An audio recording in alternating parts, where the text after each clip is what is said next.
Being an RTG operator is sought by many but achieved by few because of what it takes to be that person. I couldn't believe that I was part of this big production. At times, I would just sit there and just think, I do this for a living.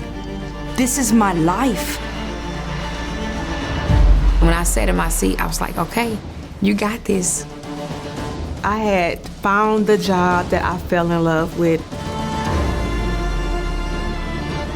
This is what we're supposed to be doing.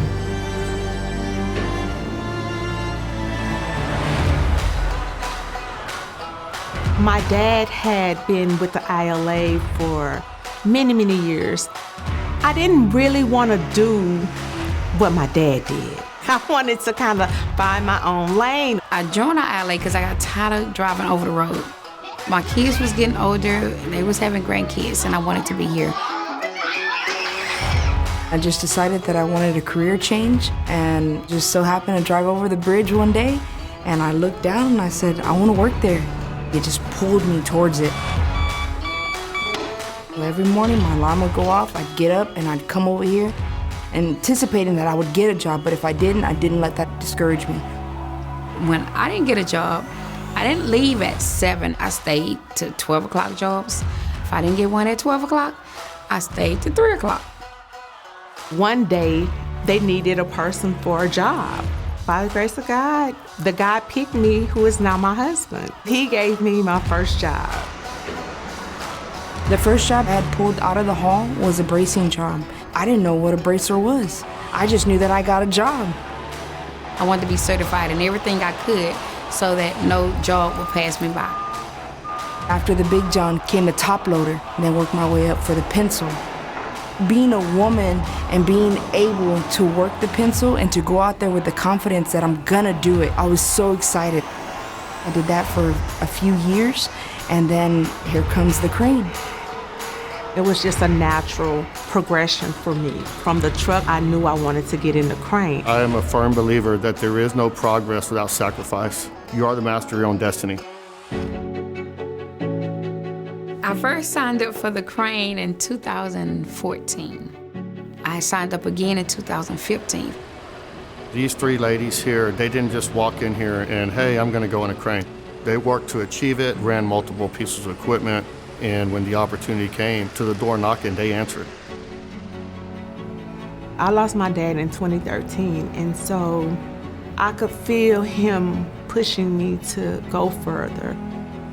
So I said, I'm gonna do this in memory of him and his legacy. That box needs to come back over to the left, probably a good 6-7 inches. The men have pushed us to keep coming, to move forward.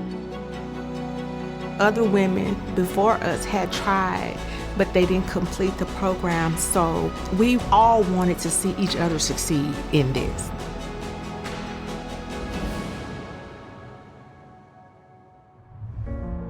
May 22nd, 5 days after my 45th birthday, we was going down Beltway 8 and coming up on Lake Houston, where the lady ran a light and she T-boned us. They told me I broke my femur, I fractured my left hip, and I broke the humerus in my right arm. They was telling me, okay, you may not be able to walk. I was out of work 10.5 months. June 2021, I received the call to go to the crane. Initially, when I got the call, I was excited and I was also scared. I knew that it was over 80 stairs going into the crane. Life is gonna throw obstacles at you, left, right, front, back. Take them on.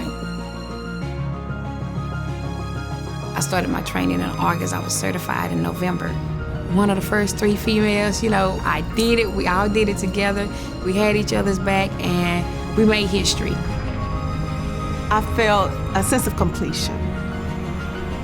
To climb up from the bottom and be at the top, at the pinnacle of the crane, looking down and looking all over the port, it was unbelievable to me. We're proud of the 3 ladies that are here. They definitely are the epitome of a longshore woman.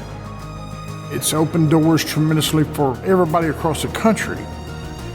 I'm so proud of these ladies, and before long they'll be running this local. And I hope I'm around to see that too. I want to step into roles that women haven't ever had and knock it out the park. I would like to run for office. I would like to potentially be a vice president, president one day, and to speak for the local. We are family here. Once I learn a job, once I learn a skill, it's okay. What's next? The shifter short cranes is on my bucket list. Maybe even owning a port someday, my own little port, a women's port. All I can say to the next woman that's coming is to keep coming and to walk in those doors and you walk in proud and ready to go to work. This life here will change your life.